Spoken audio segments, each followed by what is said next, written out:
घाटी में फायरिंग को अंजाम दिया है। पाकिस्तान ने ये फायरिंग भारतीय चौकियों को रिहायशी इलाकों को बनाकर की है, जिसका भारतीय सेना ने भी मुंहतोड़ जवाब दिया है। वहीं भारतीय सेना ने बयान जारी कर बताया कि पुंछ में एलओसी पर घुसपैठ को नाकाम किया गया है। भारतीय सेना ने घुसपैठ कर रहे आतंकियों में एक को मार गिराया, जबकि 2 आतंकी घायल होने के बाद वापस भागने पर मजबूर हो गए। पवन शर्मा हमारे सहयोगी जुड़ गए हैं ज्यादा जानकारी के साथ। एक बड़ी कामयाबी, घुसपैठ को नाकाम कर एक आतंकी को ढेर कर दिया गया। पवन, अभी एलओसी पर क्या स्थिति है? देखिए, अभी भी फायरिंग जो है वो एलओसी के ऊपर लगभग 1 दर्जन जगहों पर चल रही है। पाकिस्तान की तरफ से पुंछ के कृष्णा घाटी सेक्टर, मेंढर सेक्टर और शाहपुर सेक्टर में अलग अलग इलाकों में फायरिंग की जा रही है और पिछले 4 दिन से कंटिन्यू फायरिंग जो है वो पाकिस्तान की तरफ से की जा रही है, जिसका भारतीय सेना भी करारा जवाब दे रही है। इसी फायरिंग की आड़ में पाकिस्तान की तरफ से एक घुसपैठ का प्रयास किया गया था, जिसे भारतीय सेना ने विफल किया है और एक आतंकी को मार गिराया है, जबकि 2 आतंकी घायल होने के बाद उनके साथी उनको वापस लेकर भागने पर मजबूर हो गए। जी पवन, तो घुसपैठ की कोशिश को नाकाम कर दिया गया, एक आतंकी को ढेर कर दिया गया। हालांकि इस दौरान 2 आतंकी भागने में कामयाब हो गए। प्रवर्तन निदेशालय कल सुशांत केस में रिया चक्रवर्ती और सिद्धार्थ पिठानी से पूछताछ करेगी और इसके लिए ईडी ने रिया और सिद्धार्थ दोनों को सम्मन भेजा है। रिया से कल होने वाली पूछताछ बेहद अहम मानी जा रही है। इतना ही नहीं, कल ही रिया के पिता इंद्रजीत चक्रवर्ती को भी ईडी ने सम्मन भेजकर पूछताछ में शामिल होने के लिए कहा है। और जानकारी ये कि रिया के पिता सुशांत मामले में बेहद अहम किरदार हैं। इससे पहले ईडी शुक्रवार को भी रिया से पूछताछ कर चुकी है, जबकि कल रिया के भाई शोविक से ईडी ने 18 घंटे तक पूछताछ की थी। तो एक बार फिर रिया चक्रवर्ती से कल पूछताछ होगी। आनंद तिवारी हमारे सहयोगी जुड़ गए हैं। आनंद, कल जो पूछताछ होने वाली रिया चक्रवर्ती से वो कितनी अहम होगी? और जानकारी है कि सिद्धार्थ पिठानी को भी कल बुलाया गया है।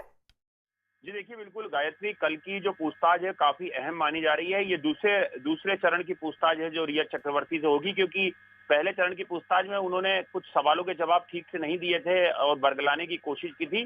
तो जो कंपनियां थी शोभिक और रिया चक्रवर्ती की और सुशांत सिंह राजपूत की, उनके फाइनेंशियल ट्रांजैक्शन के बारे में सीधे तौर पर रिया चक्रवर्ती से पूछा जाएगा। इसके अलावा जो सिद्धार्थ पिठानी है, जो बेहद करीबी दोस्त थे सुशांत के और उनके फ्लैटमेट भी थे, उनसे भी कई जानकारियां, जो पूरा सीक्वेंस है उस दिन का जब ये कथित आत्महत्या हुई थी, वो जानकारी उनसे जुटाने की कोशिश की जाएगी। किस तरह का व्यवहार सुशांत का था या कोई चीज उन्होंने शेयर करी थी सिद्धार्थ से, वो तमाम चीजें उनसे पूछी जाएंगी। इसके अलावा शोभिक और रिया चक्रवर्ती से जो अब तक की पूछताछ हुई है, उसमें जो विरोधाभास निकल के आए हैं उसको लेके रिया चक्रवर्ती से फिर से एक बार पूछताछ होगी। सबसे अहम बात यह है कि उनके जो पिता हैं, उनको भी ईडी सम्मन जारी कर सकती है। अब तक उन्हें सम्मन जारी नहीं किया, लेकिन कयास से सूत्र बता रहे हैं कि उन्हें भी सम्मन जारी हो सकता है और उनसे भी ईडी पूछताछ करेगी, क्योंकि वो भी बेहद अहम किरदार बताए जा रहे हैं इस पूरे मामले में। आनंद, अब रिया और सिद्धार्थ दोनों को पूछताछ के लिए कल बुलाया गया है।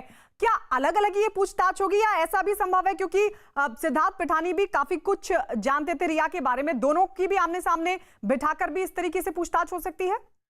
जी देखिए गायत्री, जब पहले चरण की पूछताछ हुई थी रिया चक्रवर्ती से, तो उस दौरान भी शोभिक और जो उनकी बिजनेस मैनेजर थी वो श्रुति, वो वहां पर पहुंची हुई थी, लेकिन सबसे अलग अलग पूछताछ करी थी। ईडी को अगर लगता है कि ज्वाइंट इंट्रोगेशन की जरूरत है तो दोनों को आमने सामने बिठाकर पूछताछ की जा सकती है, या फिर अलग अलग कमरों में भी दोनों से पूछताछ होगी। लेकिन सबसे अहम इसमें जो एक किरदार अभी हैं वो हैं इंद्रजीत चक्रवर्ती, क्योंकि बिहार पुलिस की एफआईआर में उनका नाम है और सुशांत काफी वक्त तक दिल्ली में और उनके दूसरे फ्लैट में उनके पिता के साथ वहां पर रहे हैं। तो कई ऐसी चीजें हैं जो उनके पिता से पूछी जाएंगी। अब तक ईडी उन्हें सम्मन जारी नहीं किया, लेकिन ईडी के सूत्र बता रहे हैं कि उन्हें भी जल्द सम्मन जारी हो सकता है और उन्हें पूछताछ का सामना करना पड़ेगा। वहीं ईडी जो रिया चक्रवर्ती की जो मां है, वो भी एक आरोपी है, उनका नाम भी बिहार पुलिस की एफआईआर में है। तो देखना होगा कि क्या रिया चक्रवर्ती के पिता के बाद उनकी मां को भी सम्मन जारी होगा।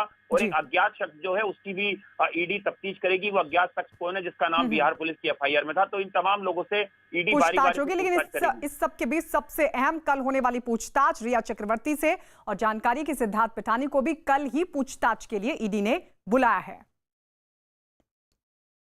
कांग्रेस सांसद शशि थरूर ने पार्टी के अध्यक्ष पद पर बड़ा बयान दिया है।